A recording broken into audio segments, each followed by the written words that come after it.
Hi friends, বাবুস কিচেনে সবাইকে welcome করে আজ আমি বানিয়েছি দোকানের মতো মুচমুচে পেঁয়াজি। বেকিং সোডা ছাড়াই মুচমুচে পেঁয়াজি বানিয়েছি। তা চলুন দেখা যাক আমি কীভাবে বানিয়েছি এই মুচমুচে পেঁয়াজি। পেঁয়াজি বানানোর জন্য আমি এখানে 3টে বড় সাইজের পেঁয়াজ এভাবে কেটে নিয়েছি। এই পেঁয়াজ কুচির মধ্যে দেবো অল্প পরিমাণে জোয়ান, দেবো পরিমাণ মতো লবণ, দেবো কোচানো কাঁচা লঙ্কা। 3টে কাঁচা লঙ্কা একদম এখানে মিহি করে আমি কুচিয়ে নিয়েছি। 1 চামচ আদা বাটা, অল্প পরিমাণে হলুদের গুঁড়ো, লাল লঙ্কার গুঁড়ো 1/2 চামচ। এই সমস্ত উপকরণ এখন হাত দিয়ে খুব চেপে চেপে মেখে নেব।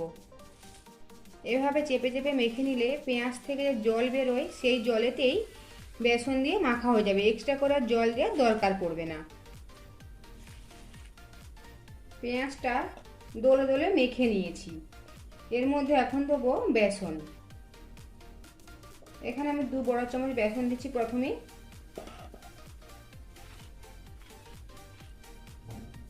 আরও 1 চামচ বেসন লাগবে। টোটাল আমি এখানে 3 চামচ বেসন দিলাম। যেহেতু এটা পেঁয়াজি তাই পেঁয়াজের পরিমাণটা বেশিই থাকবে, বেসনটা যতটা দরকার ততটাই, খুব বেশি বেসন দেওয়ার দরকার নেই। খুব ভালোভাবে আমি এটাকে মেখে নিয়েছি। পেঁয়াজি ভাজার জন্য এই বেসন আর পেঁয়াজের মিশ্রণটাকে এভাবে গোল গোল করে বানিয়ে নিয়েছি। কড়াতে তেল গরম করে নিয়েছি, গ্যাসের ফ্লেম হাই রেখে। এখন গ্যাসের ফ্লেম মিডিয়াম টু হাই রেখে পেঁয়াজিগুলো ছেড়ে দেব।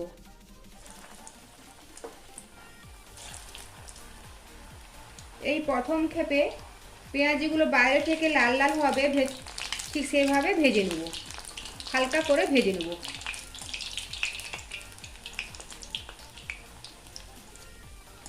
পেঁয়াজিগুলো ভেজে নিয়েছি প্রথম ক্ষেপে। দেখুন ঠিক এভাবে বাইরে থেকে হালকা লাল লাল হয়েছে। এখন এটাকে আমি তুলে নিচ্ছি। একইভাবে বাকিগুলো ভেজে নেব। এখন এগুলোকে হালকা গরম অবস্থায় ঠিক একটা বাটির পেছন দিয়ে চ্যাপটা করে দেব। দেখুন ঠিক এভাবে বাকিগুলোকে আমি ঠিক এভাবে চ্যাপটা করে নেব।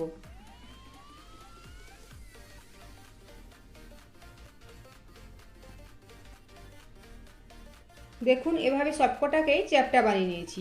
এখন যাব নেক্সট প্রসেসে। গ্যাসের ফ্লেম মিডিয়াম টু হাই রেখে এই চ্যাপটা করে রাখা পেঁয়াজিগুলো ছেড়ে দেব।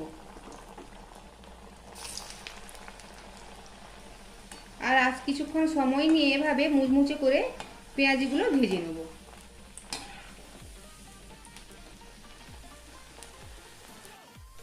পেঁয়াজিগুলো এভাবে লাল করে মুচমুচে করে ভেজে নিয়েছি। এখন তুলে নিচ্ছি। বাকিগুলো ঠিক একইভাবে ভেজে নেব। তৈরি হয়ে গিয়েছে দোকানের মতো মুচমুচে পেঁয়াজি। আমার এই রেসিপিটি যদি আপনাদের ভালো লেগে থাকে অবশ্যই লাইক শেয়ার কমেন্ট সাবস্ক্রাইব করতে ভুলবেন না। পাশে থাকা বেল আইকন প্রেস করার অনুরোধ রইল আমার প্রতিনিয়তের আপডেট পাওয়ার জন্য। ভালো থাকবেন, সুস্থ থাকবেন। ফিরে আসছি অন্য কোনো রেসিপি নিয়ে। Thank you.